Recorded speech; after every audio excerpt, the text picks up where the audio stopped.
What's the meaning of citadel?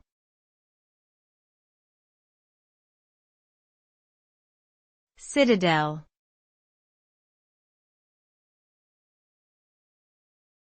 Citadel.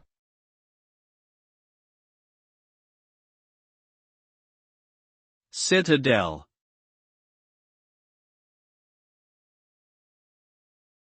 Citadel.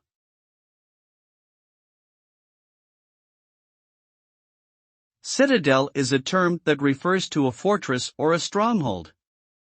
This type of structure is usually built as a means of defense against enemy attacks. Citadels are typically located in strategic locations such as hilltops or other high points that provide a clear view of the surrounding area.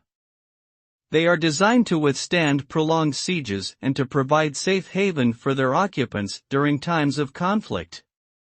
Citadels have played an important role in military history and continue to be used in modern times as a means of defense.